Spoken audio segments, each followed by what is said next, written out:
में वो पूर्ण हो जाएगा, इसी में परिपक्व हो जाएगा, इसी में सिद्ध हो जाएगा। इधर उधर भटकने की जरूरत नहीं है। ये माया का मन हरण आकर्षण केवल प्रभु से विमुख करने के लिए है नहीं इसमें कुछ। बस इतना दिखावटीपना है कि हमें लगता है इसमें बड़ा सुख है, पर सुख नहीं है।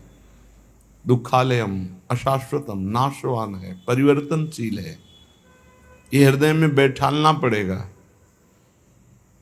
जो हमारा मन हमको दगाबाजी के द्वारा हमें नष्ट कर रहा है कि इन भोगों में सुख है, गलत आचरणों से सुख भोगने की लालसा, नाना प्रकार के अधर्माचरण से सुख भोगने की लालसा, ये धोखेबाज दगाबाज मन हमारा दोस्त नहीं दुश्मन है।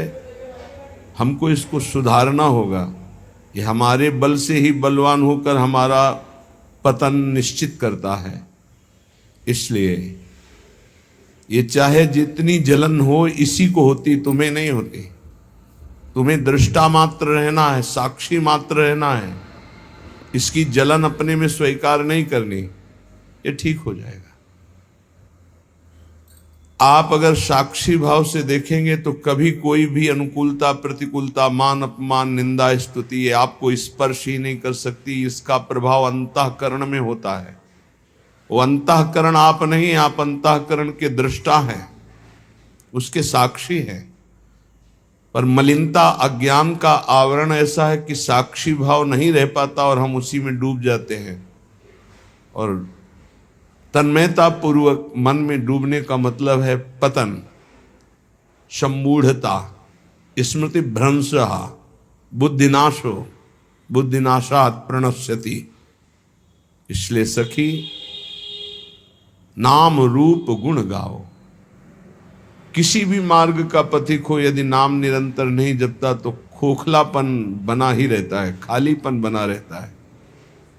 ये देखा है, खूब अच्छे से देखा है। मान लीजिए, प्रार्थना मान लीजिए, सखी मिली नाम रूप गुण गाओ। जब आप प्रियालाल के रूप का गायन करेंगे तो संसार का कोई ऐसा रूप ही नहीं है कि आपके नेत्रों में आकर्षण पैदा कर सके। जब आप प्रियालाल के नाम का धन एकत्रित करेंगे तो ब्रह्मा का भी पद फीका लगने लगेगा।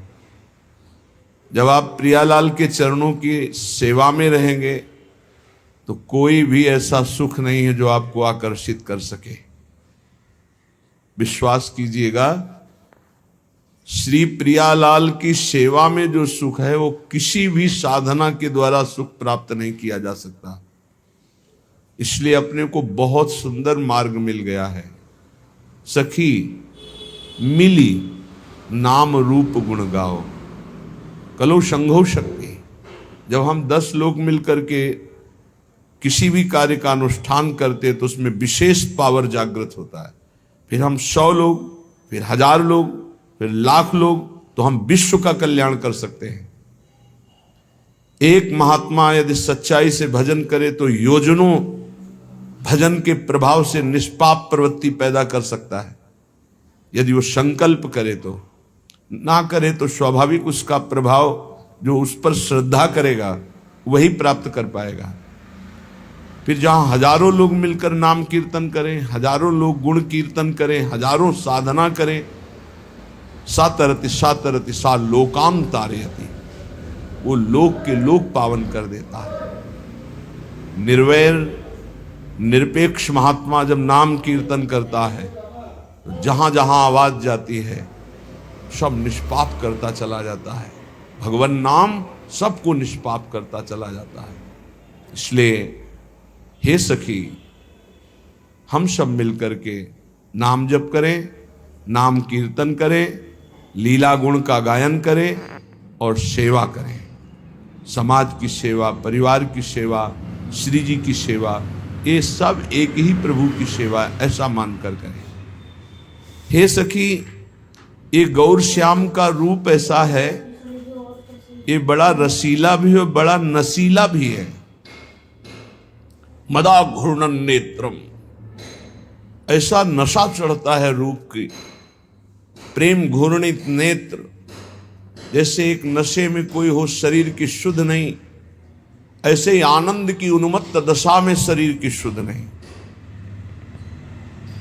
छिन छिन रुदन करंत, छिन गावत आनंद भरी, छिन छिन हर हसंत, ये जो कृपा हरिवंश की।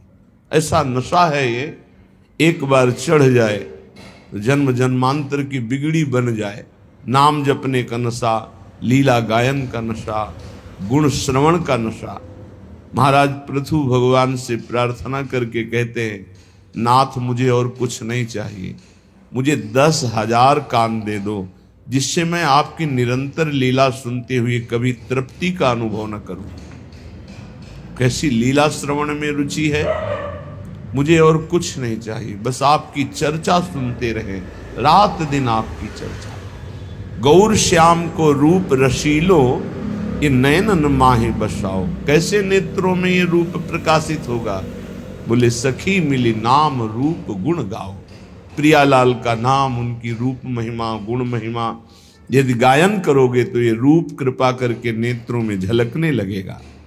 कुंज निकुंजन केली मनोहर श्रवणन माहि सुनाओ। ये जो श्रीमद चतुराशी जी के पद है ना, एक एक अक्षर में श्यामा श्याम विराजमान है। श्री सेवक जी महाराज कह रहे हैं, श्याम श्यामा प्रगट, प्रगट अक्षर निकट, प्रगट रस स्रवत अति मधुर बानी। सो जुबानी रसिक नित्य निस दिन रटत, कहत और सुनत रसरीति जानी। जैसे कोई आपको कहे, ए क्या रट रहे हो, जो जो प्यार करे सो मोहि भावे, इससे कुछ होगा? सेवक जी महाराज कहे, रटत कहत सुनत रसरीति जानी। प्रिया प्रीतम की एकांतिक नित्य विहार की रसरीति का बोध हो जाएगा केवल चतुराशी जी के रटन से, गायन से, श्रवण से। चिंतन का अधिकार तो चतुराशी जी प्रदान करेगी। चिंतन स्वाभाविक घसीटा जाता है, सामर्थ्य नहीं कि चिंतन कर सके। चिंतन तो स्वाभाविक घसीटा जाता है। एक बार पूज्य श्री गुरुदेव भगवान से प्रार्थना करी कि इस पद का क्या भाव है, ऐसा जानना चाहते हैं। तो उन्होंने कहा, अर्थ नहीं पढ़ना, केवल गायन करो, समझ जाओगे। गुरु के वचनों पर विश्वास होना चाहिए, समझ जाओगे। समझ गए क्या? चतुराशी जी स्वयं प्रकट होकर के अपना रहस्य प्रकाशित करती है। ये हरिवंशवाणी है, ये प्रियालाल मय है, एक एक अक्षर प्रियालाल मय है। कुंज निकुंजन केली मनोहर। पहले तो प्रभु के नाम रूप में रति होना बहुत कठिन है, पर प्रभु की लीला में प्रीति सुनने की होना ये तो और कठिन बात। प्रीति, जैसे अपने प्यारे की बात सुनने में कैसा, और बताओ वो क्या बोले थे, वो कैसे हैं, पूरा एकाग्रता पर। तो जब चर्चा, ये मेरे प्रिया जो की बात हो रही, मेरे लाल जो की बात हो रही, और मानो एक एक शब्द वो पान कर रहा है, ये प्रीति पूर्वक सुनना। इसी प्रीति पूर्वक सुनने में विकलता होती है। अपने प्रीतम के आनंद की उन्मत्तता में कभी नाचता है, कभी गाता है, कभी रोता है। वो दंभ से नहीं, स्वाभाविक स्थिति ऐसी होती है। इसलिए लीला ललित रसीली रस में, रसना रस चसकाओ।